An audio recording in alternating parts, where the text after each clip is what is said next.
او لطیف د قلب چې والي دا قلب عرش الرحمن دی. نو د ړومبي سر باندې شیخ لګي دی مرید ته وي الله الله کوه او په دې زړه باندې توجه ساته. نو دې سره هغه ټول د دنیا محبتونه لاړ شي، ختم شي، او یو د خدای محبت په دې زړه کې راشي. وي د وجه دغه وی رحمان بابا چې په یو قدم تر عرشه پورې رسی، ما لیدلی دی رفتار د درویشانو. دا نه چې د الله اکبر وي د بر عرش ته رانه لاړو، خو ما خپل سوچ دا دی چې دا د نقشبندي سلسلې باره کې ویل دي. ځکه په ړومبۍ ورځ باندې شیخ چې مرید ته سبق ورکوي وایي بچی په قلب باندې توجه ساته، الله الله کوه چې د روح غلبه راشي. نو دی په ړومبۍ ورځ باندې د عرش الرحمن ته ورسوي، وي ړومبي قدم باندې. نو چې زړه کې د الله حکمرانی راشي، د روح حکمرانی راشي، نو د د خولې نه څه وخیږي؟ سبحان الله سبحان الله. نو دا هغه مینه ده چې د دې طرف نه شروع شلله، نو هغه طرف نه هم مینه وه، دې طرف نه احساس پیدا شو. نو چې دواړه شللې، نو خدای ته دا کلمات ډېر محبوب دي. ولې؟ ځکه حبیبتان الی الرحمن، ځکه چې دا د زړه د هغه مینې اظهار ذریعه وګرځېدلی وي. او مینه بیا سړي ته ګران څیز اسانه وي. مینه کې ګران نه وي، مینه کې مسافتونه نه وي، مینه کې مشکلات نه وي.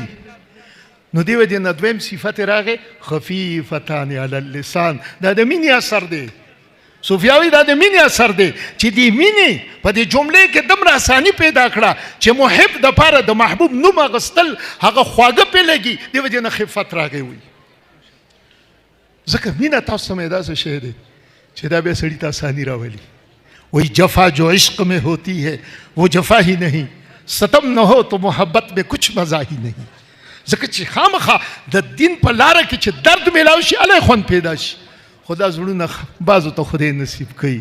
وہی محبت کے لیے کچھ خاص دل مخصوص ہوتے ہیں، یہ وہ نغمہ ہے جو ہر ساز پہ گایا نہیں جاتا.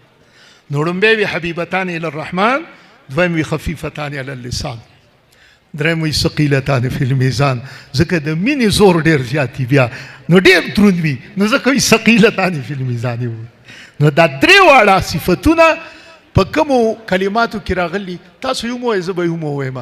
سبحان الله وبحمده، سبحان الله العظیم، سبحان الله وبحمده، سبحان الله العظیم، سبحان الله وبحمده، سبحان الله العظیم. دغه پیغام تاسو ته ملاو شو. د ټولو عوامو ته زما د زړه نه دعا ده الله دې تاسو ټولو ته او موږ ټولو اصلاح نصیب کړي. او دا طلبه مخکې ته میدان ته روان دي، خدای دې دې ته ترجمه د بهتر مواقع نصیب کړي. واخر دعوانا ان الحمد لله رب العالمین.